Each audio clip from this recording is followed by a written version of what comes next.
जहाँ जहाँ लोगों के मुतालबे हैं, परेशानियाँ हैं, जहाँ नॉर्मल तरीक़ों से उनका जो मुतालबों का हल नहीं हो रहा है, वहाँ पे हम इंटरवीन करें और लोगों की मुश्किलात जो हैं वो कम करें। ये सिलसिला काफ़ी कामयाबी से चला है।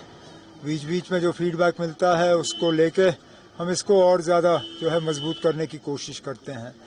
लोगों के मुतालबे अलग अलग किस्म के होते हैं ना। कुछ डेवलपमेंट को लेके, कुछ ट्रांसफ़रों को लेके, कहीं पे उनके सोशल वेलफेयर की स्कीमों के पैसा फंसा हुआ है, कहीं पे बाकी मामले हैं। तो मुख्तलिफ किस्म के जो हैं रिप्रेजेंटेशन यहाँ लेके लोग आते हैं। उमर साहब 11 महीने हो रहे, क्या चैलेंजेस रहे? हालांकि ये स्टेट नहीं है, क्या चैलेंज रही सर? अब आपके सवाल में ही जवाब है ना। सबसे बड़ा चैलेंज ये है कि ये स्टेट नहीं है ना। हम तो उम्मीद कर रहे थे कि जिस तरह जम्मू कश्मीर के लोगों को एक वादा किया गया था और यहाँ तक कि सुप्रीम कोर्ट को भी ये बात कही गई थी कि ये 3 जो है स्टेप प्रोसेस होगा। पहले डिलिमिटेशन, फिर इलेक्शन, फिर स्टेटहुड।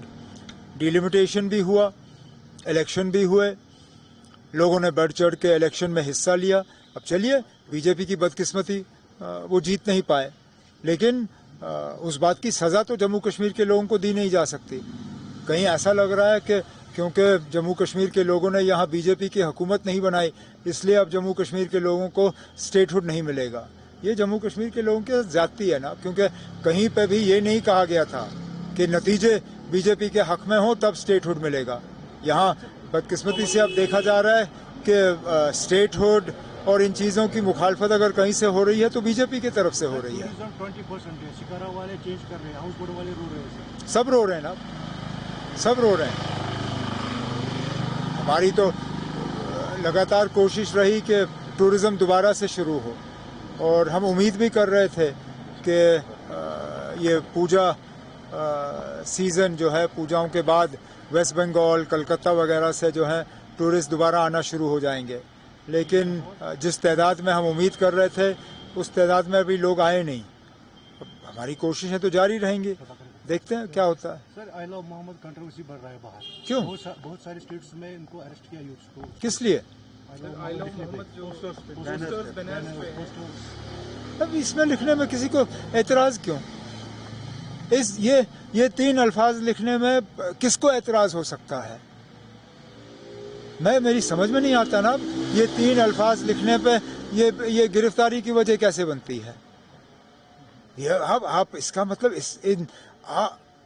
कोई वाकई कोई मतलब दिमागी तौर बहुत ज़्यादा बीमार होगा जो इन 3 अल्फाजों को लेके इसके ऊपर कोई केस बना सकता है।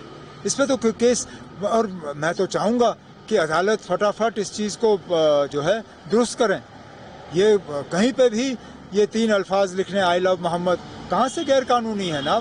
अगर 1 मिनट के लिए आप इसको एक मज़हब के साथ जोड़ देते हैं तब भी इसमें क्या गलती है ना?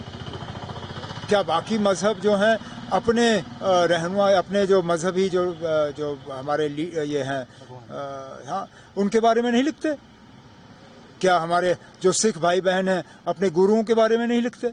क्या हमारे हिंदू भाई बहन जो हैं अपने मुख्तलिफ भगवानों के बारे में नहीं लिखते? लिखते हैं। आप जम्मू कश्मीर से बाहर जाइए, शायद ही आपको कोई गाड़ी दिखेगी जहाँ पे किसी भगवान की तस्वीर नहीं होगी। तो अगर वो गैर कानूनी नहीं है तो ये कहाँ से गैर कानूनी हो जाता है ना? उमर साहब, आप कंटिन्यूसली जो है पिछले 11 महीने से काम कर रहे हैं। लास्ट टाइम आलोकी शर्मा ने कहा था कि ये डिफरेंट नैरेटिव चला रहे हैं। क्या चला रहे हैं? डिफरेंट नैरेटिव चला रहे हैं। ट्रांसफर के लिए तो बात करेंगे, लेकिन जो काम करना है वो काम नहीं करेंगे। LOP का डेजिग्नेशन क्या है? Leader of the opposition. Opposition का काम क्या है? अपोज करना। आप ना किस दुनिया में ये उम्मीद करोगे कि LOP, और वो भी बीजेपी का LOP, नेशनल कॉन्फ्रेंस की हुकूमत की तारीफ करेगा? मैं तो कहता हूँ जितना ज़्यादा वो हमारी मुखालफत करें उतना बेहतर है, क्योंकि लगेगा हम वाकई काम कर रहे हैं। For more of such videos do like, share and subscribe to ET Now Swadesh।